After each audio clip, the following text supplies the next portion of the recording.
Ya, nanti akan disampaikan detailnya. Rekan-rekan, nanti setelah Pak Kapolres menyampaikan rilis, rekan-rekan akan dipersilakan untuk memberikan pertanyaan, tapi yang tertib. Oke? Ya, jadi didengarkan dulu press release-nya, nanti akan diberi kesempatan untuk bertanya. Terima kasih. Assalamualaikum warahmatullahi wabarakatuh. Selamat sore, salam sejahtera untuk kita sekalian. Om Swastiastu, Namo Buddhaya, salam kebajikan.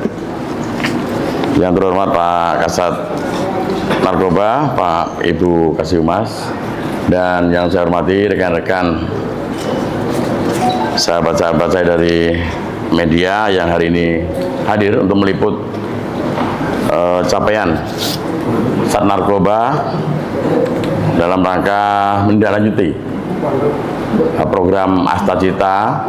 Jadi ini adalah kegiatan tindak lanjut dari kebijakan Bapak Presiden untuk pemberantasan narkoba, dan yang ada di hadapan kita ini adalah hasil pengungkapan dari mulai Oktober, akhir Oktober sampai dengan berakhirnya program 100 hari. Namun demikian tetap untuk upaya penegakan hukum dan penindakan terhadap para pelaku narkoba ini terus kita lakukan. Untuk langkah-langkah yang kita ambil tentu akan kita banyak pada tataran preventif, penyuluhan-penyuluhan, edukasi terutama kepada generasi muda supaya tidak terjerat pada narkoba. Dan kepada para pelaku tentu sama, kita akan lakukan upaya-upaya terus penindakan dan terutama pengungkapan mengenai jaringan besarnya. Yang kita rilis dalam capaian sampai dengan hari ini, kasus yang berhasil diungkap oleh Sat Narkoba termasuk juga oleh Polsek Jajaran Polrestabes Surabaya ada sebanyak 236 kasus. Dari jumlah kasus itu, tersangkanya ada sebanyak 323 tersangka. Yang membuat prihatin sebenarnya adalah bahwa dari jumlah tersebut, ternyata sepertiganya, atau hampir sekitar 30%-an sekian, itu adalah para pelaku residivis.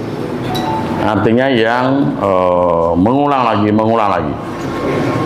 Ini tentu akan kita evaluasi bagaimana kemudian para pelaku ini tidak jera dan kemudian kembali mengulang perilaku kejahatan berkaitan dengan narkoba ini. Barang bukti yang berhasil disita, yang pertama adalah sabu sebanyak 2,47 kg. Kemudian ada ganja 990 gram, ekstasi sebanyak 10.850 butir. Kemudian juga ada pil koplo sebanyak 18.580 butir. Dari penghitungan pengguna barang yang kita sita tadi, estimasi diperkirakan akan bisa digunakan oleh 61.000 jiwa. Artinya kita bisa selamatkan 61.000 jiwa, 61.000 generasi muda ini dari narkoba, dari hasil yang sudah kita ungkap ini. Dan kalau dihitung secara nominal, maka angka yang didapat adalah 10,9 miliar rupiah. Lalu kemudian saya ingin menyampaikan ada dua kasus yang cukup besar sebenarnya, secara detail saya sampaikan. Yang pertama adalah pengungkapan 1,498 kg sabu dengan tersangka inisial IS. Ini yang diungkap oleh Sat Narkoba pada tanggal 27 Desember 2024 di Jemur Sari, Tenggilis. Awal mulanya adalah adanya informasi dari masyarakat, lalu kemudian dilakukan penyelidikan di lapangan, dan pada tanggal 27 Desember ini dapat ditangkap pelaku inisial S yang akan mengambil barang bukti narkoba tadi sebanyak 6 kantong plastik sejumlah 1,498 kg sabu. Jadi sistemnya adalah yang digunakan para pelaku narkoba ini, para bandar ini sekarang menggunakan sistem apa yang sering disebut sistem ranjau. Sistem ranjau itu jadi sistem terputus antara bandar besar kemudian sampai ke kaki-kakinya, itu tidak langsung diserahkan orang ke orang, tetapi biasanya dititipkan atau ditaruh di suatu tempat tertentu. Jadi nanti dari bandar atas ditaruh di tempat tertentu, lalu kemudian si bandar yang di bawahnya ini atau pelaku pengedar di bawahnya ini akan mengambil barang tersebut. Dari tersangka IS ini, hasil pemeriksaan ternyata sudah melakukan kegiatan dengan sistem ranjau ini sebanyak 9 kali.